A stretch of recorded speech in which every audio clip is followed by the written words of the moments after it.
오늘 본문의 말씀으로 사도행전 강의 42번째 말씀, 나의 최선 하나님의 최선이라는 제목으로 말씀의 은혜를 함께 나누도록 하겠습니다.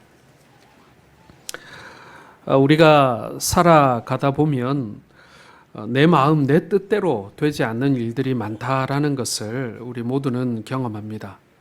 나의 계획 혹은 나의 생각대로 일이 되어져 가지 않는다라는 것이죠. 뿐만 아니라 최선을 다했음에도 불구하고 도리어 일이 잘 풀리기보다는 일이 더 꼬여만 가는 그런 경우들도 우리는 많이 경험하게 됩니다. 노력을 하지 않은 것은 아닌데 마음먹은 대로 일이 잘 안 풀리면 우리는 의리에 낙심하기 마련입니다. 나의 최선과 그리고 나를 이끌어 가시는 하나님의 계획이 다를 때가 있다라는 것이죠. 사랑하는 성도 여러분, 이럴 때마다 기억하시기를 바랍니다. 무언가 하나님의 계획이 감추어져 있다라고 말입니다. 우리가 그 계획을 다 알 수는 없습니다. 그때는 여러분 일이 잘 안 풀리는 것이 아니라 사실은 잘 풀리고 있는 것입니다. 다만 나에게는 그것이 꼬이는 것처럼 보일 뿐인 것이죠. 사랑하는 성도 여러분, 우리가 주님께서 나를 이끌어 가시는 그 이끌림을 여러분 신뢰하시길 바랍니다. 어떤 경우에는 꼬이는 것처럼 보이지만 반대로 하나님께서 그것을 풀고 계시는 과정일 수도 있다라는 것입니다. 하나님의 최선이 나의 최선보다 더 오를 수 있고 그리고 더 좋다라는 것입니다. 오늘 본문에는 그러한 사건이 기록되어져 있습니다. 자, 오늘 15절에서 16절을 보면 바울 사도가 드디어 예루살렘에 올라가게 됩니다. 그때 가이사랴에 몇 제자가 함께 갔다라고 되어 있고 오랜 제자 구브로 사람 나손을 데리고 함께 올라갔다 이렇게 되어 있습니다. 가이사랴에서 예루살렘으로 올라갈 때 그때 나손이라 이름하는 제자를 데리고 가는데 이 사람은 오랜 제자라고 했습니다. 오랜 제자라는 것은 여러분 처음부터 제자된 사람이라는 뜻입니다. 예루살렘 교회가 창립될 때부터 믿었던 사람, 예수님이 부활 승천하시는 그 시점에서부터 예수님을 믿고 그리고 제자가 된 사람, 이렇게 볼 수가 있는 것이죠. 오늘 가이사랴에서 예루살렘으로 올라갔던 제자들은 대강 계산해 보면 일행이 한 10명 정도 되었습니다. 이들이 함께 예루살렘에 올라가고 있는 것입니다. 자, 오늘 17절과 18절을 보게 되면 예루살렘에 이르니 형제들이 우리를 기꺼이 영접했다라고 되어 있습니다. 여기서 기꺼이라는 말은 반갑게라는 뜻입니다. 따뜻하게 맞이했다라는 것이죠. 그리고 야고보에게로 들어가니 장로들도 다 있더라라고 되어 있습니다.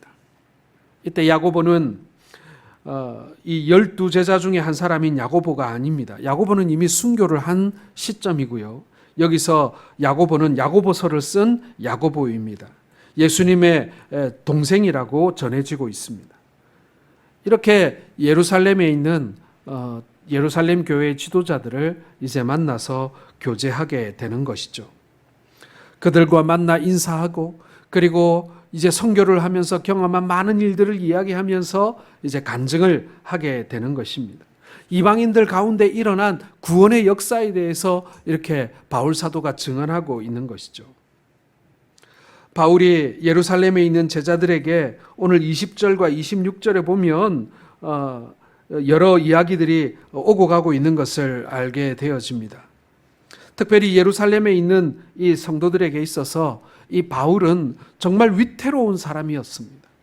바울도 예루살렘에 오는 동안 여러 번의 예언을 통해서 당신 예루살렘에 올라가면 이제 붙들린다, 잡힌다, 죽을 수도 있다라는 성령이 주시는 예언을 듣고 올라왔지만 이 예루살렘 교회 교인들도요, 예루살렘의 분위기를 너무나 잘 알고 있었어요. 오늘 바울이 지금 이 예루살렘에 오면 그 중에서도 예루살렘에 있는 성전에 들어가는 순간 말 그대로 불에다가 휘발유를 끼얹는 거예요. 그 폭발력을 가히 짐작할 수가 있었던 것입니다. 그래서 오늘 이 예루살렘 교회 성도들, 특별히 지도자들은 바울에게 이런 당부를 합니다. 형제여, 그대도 알고 있지 않습니까? 오늘 유대인들 중에도 믿는 사람 숫자가 수천 명에 이르릅니다. 그런데 그 사람들이 다 아직도 율법을 지키는데 열심히 있는 사람들입니다. 그러니까 여러분, 이 예루살렘 교회 성도들이, 그리고 특별히 유대인들이 예수님을 믿었지만 여전히 이 율법의 문제에 있어서는 그렇게 100% 이렇게 자유롭지는 못했다라는 것을 알 수가 있습니다. 자, 그들에게 있어서 이방인들 중에 사는 유대인들이 당신이 모세를 배반했다, 그리고 성전을 모독했다, 이런 소문이 지금 예루살렘까지 들려왔는데 만약에 당신이 나타나면 당신 무사하지 못할 겁니다. 그러니 어떻게 하겠습니까? 유대인들에게 그 유대인들의 눈높이를 맞춰줘야 되지 않겠습니까? 우리에게 있어 서원을 한 사람 4사람이 있는데 그 사람들이 이 나시린의 서원을 한 사람들인데 이 사람들과 함께 결례를 행하십시오. 저들과 함께 깨끗하게 되는 예식을 행하십시오. 그러면 이 율법을 중요하게 생각하는 유대인들, 특별히 여전히 율법에서 자유롭지 못한 이 초대 교회의 이 예루살렘 교회 성도들도 당신으로 인하여 낙심하거나 실망하거나 혹은 믿지 않는 유대인들이 당신을 공격하지 않을 것입니다, 이렇게 권면을 하는 것입니다. 여러분 어떻습니까? 만약에 사도 바울이 이 결례를 행하는 것이 이 믿음을 배반한 것입니까? 어떻습니까? 우리 생각에는 예수 그리스도의 피로 거듭난 사람이 결례를 행하고 그리고 율법을 지키는 것은 이건 잘못된 거다, 유대주의를 지키는 것이다, 우리가 그렇게 생각할 수도 있습니다. 그런데 오늘 바울 사도와 예루살렘 교회의 지도자들은 이방인에게는 이방인의 눈높이를 맞춰주고 그리고 유대인들에게는 유대인들의 눈높이를 맞춰주면서 그들의 영혼을 얻으려고 했던, 그들의 영혼을 구원의 길로 인도하려고 했던 그 초대교회 그런 지도자들의 고민을 우리가 엿볼 수가 있는 것입니다. 특별히 나시린의 서약이 이 그리스도를 특별히 배신하는 것도 아니며 그것이 신앙의 원리와 맞다라고 판단되었기 때문에 그것을 행하고 있는 것을 보게 됩니다. 특별히 나시린의 성결케 하는 의식 가운데 보면 민수기 6장에 그 내용들이 나와 있습니다. 이 나시린이 자신의 그 서원의 기간을 이렇게 채우게 되면 산비둘기 2마리와 집비둘기 새끼 2마리 그리고 1년 된 수양을 사용하여서 제물을 드리고 그 마지막 결례를 행하는 것들이 기록되어져 있습니다. 자, 그렇다면은 이 4사람이 함께 그 결례를 행하게 된다라면 비둘기 8마리를 잡고 순양 4마리를 잡아야 하는 것이죠. 자, 26절에 보면 우리 26절 같이 읽겠습니다. 바울이 이 사람들을 데리고 이튿날 그들과 함께 결례를 행하고 성전에 들어가서 각 사람을 위하여 제사 드릴 때까지의 결례 기간이 만기된 것을 신고하니라. 네. 바울이 이 예루살렘 교회 지도자들의 말을 듣습니다. 그리고 그대로 했습니다. 돈을 내어서 비둘기 8마리를 준비하고 순양 4마리를 준비했습니다. 그리고 나시린 서원을 행했던 사람 4명과 함께 거기 가서 그것을 잡고 드렸습니다. 원칙적으로 하자면 이 일들은 그렇게 필요한 일들이 아닙니다. 안 해도 되는 일입니다. 예수님의 피로 용서를 받았으니 행하지 않아도 되는 일입니다.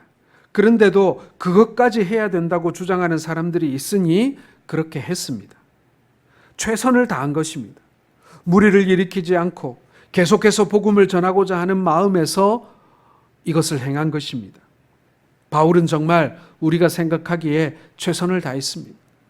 위험을 무릅쓰고 예루살렘까지 올라왔고 그리고 예루살렘에 올라와서 유대인들의 마음을 상하지 않게 하기 위해서 자신의 신앙의 양심이 지키는 그 범위 안에서 그들의 정결 예식을 행함으로 유대인들의 마음을 상하지 않도록 했습니다.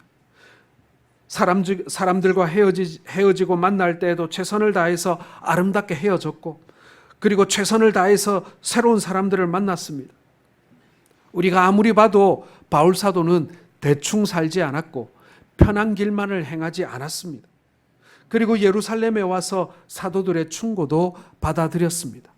아마도 제 생각에는 사도 바울 마음속에 그렇게 막 흔쾌히 이 일을 한 것은 아닌 것 같아요. 내가 이렇게까지 해야 되나? 내가 죽으면 죽으리라고 올라왔는데 굳이 유대인들을 위해서 내가 이렇게까지 해야 되나 싶지만, 그러나 예루살렘 교회의 평안과 그리고 유대인들 사이에 불필요한 마찰을 줄이기 위해서 오늘 사도 바울은 최선을 다했던 것입니다. 그리고 이제도 할 수 있는 최선을 앞으로 다할 것입니다. 그런데 여기까지는 괜찮았어요. 여기까지는 이 예루살렘 교회의 지도자들과 이 야고보가 계획한 대로 진행되어져 왔습니다. 그러나 이러한 최선의 노력에도 불구하고 일이 뒤틀리기 시작합니다.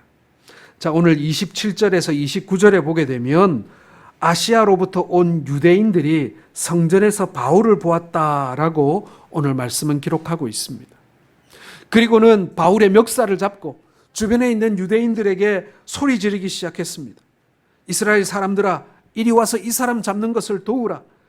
이 사람은 아시아 각처에서 우리 백성과 율법과 이곳 성전을 비방했던 그 사람들에게 그것을 가르쳤던 그런 사람이다.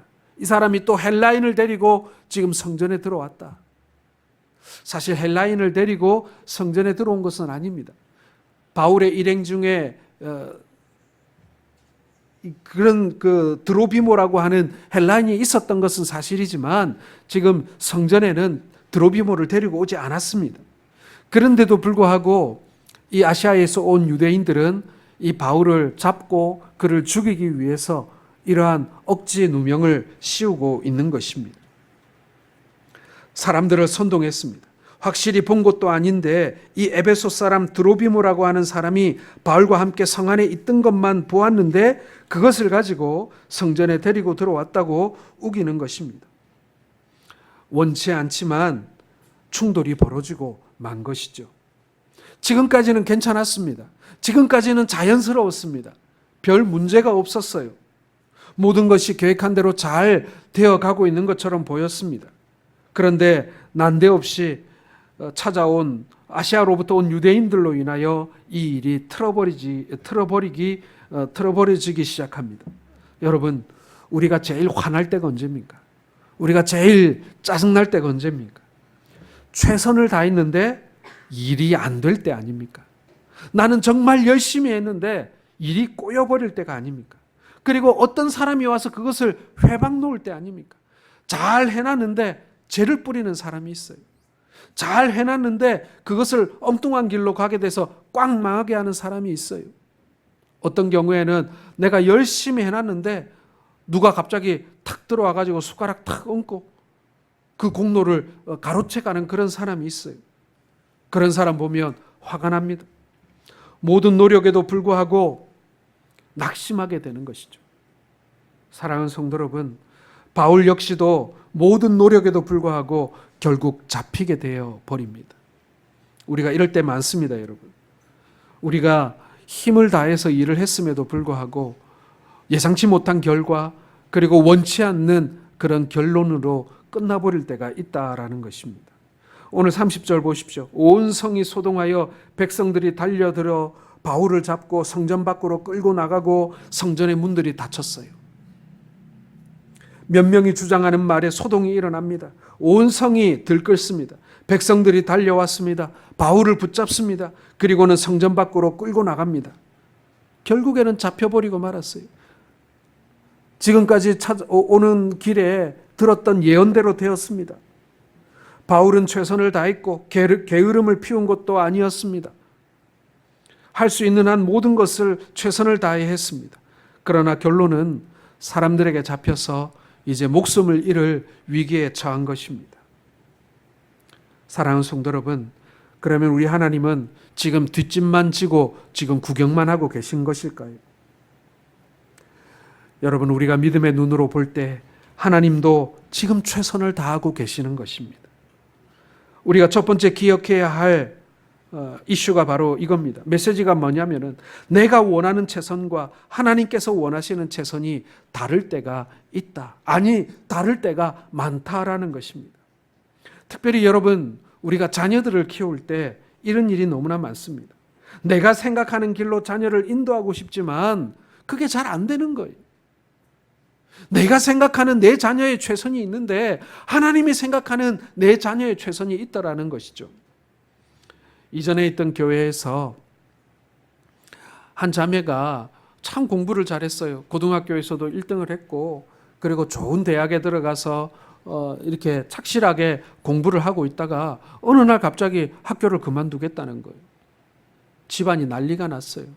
왜 이 좋은 학교를 다니다가 그만두냐고 했더니, 뭘 하려고 하느냐 했더니 미용사가 되겠다는 거예요. 부모님 입장에서는 도저히 이해가 안 되는 거예요. 아니 왜 그러냐고. 아니 미용사가 왜 되려고 하는 것이냐고. 그냥 남들이 좋게 생각하는 이 학교를 졸업해서 남들이 생각하는 좋은 취직을 하고 이렇게 사람들이 부러워하는 그런 길을 걸어갈 수 있는데 왜 하필이면 힘들고 고되고 그런 미용사의 길을 가려고 하느냐고. 부모님들이 그렇게 눈물로 뜯어 말렸는데도 불구하고 이 자매가 결국에는 미용사가 되더라고요. 그 자녀를 지금까지 키운 그 부모님들의 마음이 얼마나 속상하겠습니까? 자녀를 생각하는 최선이라고 생각하여 지금까지 열심히 일하면서 뒷바라지 해왔는데 이 자녀가 엉뚱한 길로 가니까 얼마나 마음이 상하고 실망했겠습니까? 그런데 그것이 나의 최선이었던 거죠. 하나님의 최선은 또 다른 데 있었던 것 같습니다. 그 자매는 소위 말해서 이제 아티스트가 되었어요. 아티스트. 그냥 머리 만지는 미용사 수준이 아니라 예술가의 반열에 올라서 있던 것입니다. 그것이 하나님이 생각한 최선이었던 것이죠. 아들을 열심히 키워서 대학을 보냈어요. 남들이 볼 때는 와 할 만한 미국의 아주 유명한 공과대학에 들어갔습니다. 그런데 3학년까지 마친 이 아들이 어느 날 학교를 휴학을 하더니 쇼핑몰에 가서 핸드폰을 팔고 있는 거예요. 부모님들이 난리가 났습니다. 저보고 목사님 좀 상담을 해서 우리 아들 다시 학교로 좀 보내달라고 저에게 신신당부를 하는 겁니다. 그래서 그 아들 만나봤어요. 왜 학교를 그만두고 이걸 하고 있냐고. 그 핸드폰 가게 사장님도 아니에요. 길에 나와가지고 이 지나가는 사람들한테 이 핸드폰 사라고 이렇게 소위 말하는 삐끼를 하고 있더라고. 이해가 되지 않는 거예요. 저도. 왜 그러냐고. 근데 이 친구가 다른 꿈이 있는 거예요. 다른 꿈이 있는 거예요. 자기는 스티브 잡스처럼 되고 싶은 거예요. 자기는 빌 게이츠처럼 되고 싶은 거예요. 그러니까 자기 사업을 하고 싶은 거예요. 스타트업을 하고 싶었던 거예요. 그래서 지금 이렇게 돈을 모아서 자기는 자기 사업을 시작하려고 준비하고 있다는 거예요. 제가 들으면서도 기가 차더라고요. 그게 얼마나 어려운데. 이렇게 해서 언제 돈 모아가지고 언제 사업하냐고. 아니 학교 다 졸업하고 그 분야에서 이 경험도 좀 쌓고 회사 생활도 좀 하고 아니 그렇게 해서 얼마든지 자기 길을 갈 수 있는데 왜 하필이면 지금 핸드폰을 팔아가지고 사업을 시작하겠냐고. 정말 저도 이해되지 않더라고요. 그런데 이 청년은 그것이 자기를 인도하는 하나님의 손길로 받아들이고 있더라고요. 사랑하는 성도 여러분, 제가 지금 말씀을 드리고 있는 이 예들도 여러분 잘 이해가 되지 않지 않습니까? 꼭 그렇게까지 해야 되나? 그거 다 졸업하고 학교 다 졸업하고 하나님의 인도하심을 들으면 되는데 왜 그렇게 그만 중간에 두면서까지 그렇게 해야만 할까? 저도 사실 상담을 할 때 그렇게 얘기를 해줍니다. 일단은 학교부터 졸업하자. 저도 그렇게 얘기를 합니다. 사랑하는 성도 여러분, 우리가 생각하는 최선과 하나님의 생각하는 최선이 다르다. 그런데 그 하나님의 최선의 결과는요, 우리가 예측할 수가 없는 거예요. 우리가 생각하는 최선의 결과는요, 예측 가능해요. 이 길을 가면 이렇게 이 정도 살 수 있고 이 정도 갈 수 있고 이거 우리가 충분히 예측 가능하잖아요. 그런데 하나님이 원하시는 최선은요, 이게 짐작이 안 돼요. 밑도 끝도 없어요. 그래서 불안한 거예요. 그래서 그 길은 피하고 싶은 것입니다. 사도행전을 마지막까지 읽어보면요, 이 사건 때문에 바울의 꿈이 이루어지게 됩니다. 바울에게 있어서 꿈이 무엇이었습니까? 로마로 가고 싶다는 거예요. 로마에 가서 하나님의 말씀 그리고 예수 그리스도의 복음을 전하고 싶다는 것이 바울의 꿈이거든요. 그런데 이렇게 이그러지고 구부러지고 꼬이는 이 사건을 통해서 이 바울 사도는 로마에 가게 되는 것입니다. 죄수이기에 돈도 안 내고 공짜로 로마까지 갑니다. 안전하게 로마 군사들의 호의를 받고 말입니다. 도적들이 얼씬도 못합니다. 심심하지 않게 다른 죄수들과 함께 갑니다. 로마로 가는 동안 전도도 했을 것입니다. 그곳 로마에 가서 복음을 전합니다. 많은 사람들이 바울의 말을 들어보기 위하여 감옥까지 찾아옵니다. 하나님은 바울에게 놀라운 계획을 가지고 계셨던 것입니다. 사랑하는 성도 여러분, 내가 원하는 최선과 하나님이 원하시는 최선이 다를 때가 있다 그랬습니다. 자, 그렇다면 두 번째 메시지는 이것입니다. 하나님의 최선이 바울의 최선보다 훨씬 낫다라는 것입니다. 훨씬 낫다. 하나님이 생각하시는 최선이 여러분, 우리가 계획하는 최선보다 항상 낫다는 사실을 믿으시길 바랍니다. 여러분, 요셉의 인생이 그랬잖아요. 어느 날 요셉이 꿈을 꾸었습니다. 그 꿈 이야기를 하자 형들의 미움을 받아 20세겔에 팔려가게 됩니다. 애굽으로 팔려갔어요. 보디발의 집에 팔려갔습니다. 거기서도 최선을 다해서 살았습니다. 인정도 받았습니다. 잘 되어가는 것처럼 보였습니다. 그러나 모함으로 감옥에 갇히게 됩니다. 그런데 거기서도 최선을 다했어요. 애굽 왕의 술 맡은 관원을 만나게 되고 그 꿈을 해석하고 그들을 섬겼습니다. 그러나 버림받았어요. 그러다 우여곡절 끝에 요셉은 애굽 왕의 꿈을 해석하고 애굽의 총리가 되고 그리고 자신을 팔아버린 형들까지 만나게 됩니다. 여러분, 이때 요셉이 뭐라고 고백합니까? 창세기 45장 7절과 8절 말씀을 같이 읽어보겠습니다. 시작. 하나님이 후손을 세상에 두시려고 나를 당신들보다 먼저 보내셨나니 그런즉 나를 이리로 보내신 이는 당신들이 아니요 하나님이시라. 하나님이 나를 바로에게 아버지로 삼으시고 그 온 집의 주로 삼으시며 애굽 온 땅의 통치자로 삼으셨나이다. 예, 이 요셉만큼 인생이 굽이굽이 꼬인 사람도 드물 거예요. 인생의 순간순간마다 상황이 꼬입니다. 그러나 이 요셉의 인생은 절대로 꼬인 인생이 아니었습니다. 하나님께서 그의 인생을 인도해 가고 계셨으니까요. 다윗도 그렇지 않았습니까? 골리앗을 죽였습니다. 민족의 영웅이 되었습니다. 그러나 그때부터 사울 왕에게 쫓겨다니기 시작합니다. 계속해서 쫓겨다닙니다. 최선을 다해 살았지만 쫓기는 인생이 되었습니다. 어떨 때는 미친 사람처럼 침을 흘리며 문짝을 손톱으로 긁는 그런 미친 짓을 하며 목숨을 겨우겨우 건지는 그런 비참한 자리까지 내려갔습니다. 그랬던 그가 사울의 손에서 자유하게 되었을 때 그때 불렀던 노래가 시편 18편의 노래입니다. 우리 같이 한번 읽어보겠습니다. 나의 힘이 되신 여호와여, 내가 주를 사랑하나이다. 사망의 줄이 나를 얽매이고 불의의 창수가 나를 두렵게 하였으며 스올의 줄이 나를 두르고 사망의 올무가 내게 이르렀도다. 그들이 나의 재앙의 날에 내게 이르렀으나 여호와께서 나의 의지가 되셨도다. 나를 넓은 곳으로 인도하시고 나를 기뻐하심으로 나를 구원하셨도다. 여호와는 살아계시니 나의 반석을 찬송하며 내 구원의 하나님을 높일지로다. 예, 위대한 다윗도 최선을 다했음에도 불구하고 사람들이 보기에 일이 잘 안 풀릴 때도 있었던 것입니다. 그때 하나님이 뒷짐만 지고 계셨습니까? 우리가 세 번째 메시지는 바로 이것입니다. 하나님은 최선의 길로 우리를 인도하고 계신다라는 것입니다. 최선의 길입니다, 여러분. 더 나은 길이 아니라 최선의 길이라는 사실을 믿으시길 바랍니다. 내가 잘 모를 수도 있습니다. 내가 잘 이해하지 못하는 길일 수도 있고 남들이 가보지 않은 길일 수도 있고 예측할 수 없는 길일 수도 있습니다. 그런데 하나님께서는요, 그것이 나에게 있어 최선이다, 나에게 있어서 베스트다라고 하면서 그 길을 인도해 가신다, 복되다고 말씀하고 계시는 것입니다. 사랑하는 성도 여러분, 때로는요 우리가 억지로 끌려갈 때가 있어요. 정말 이 길 안 가고 싶은데 하나님께서 마치 콧노래를 꿰어서 끌고 가는 송아지처럼 우리를 억지로 그 길로 끌고 가실 때가 있습니다. 싫지요. 그거 누가 좋아하겠습니까? 하기 싫은 일을 억지로 시키는데, 가기 싫은데 억지로 가는데 말이죠. 그런데 하나님께서는요, 불평하지 말라고 말하십니다.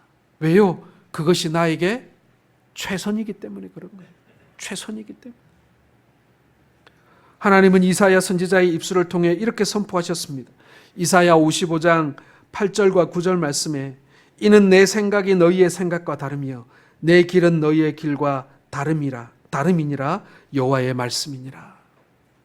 이는 하늘이 땅보다 높음같이 내 길은 너희의 길보다 높으며 내 생각은 너희의 생각보다 높음이니라.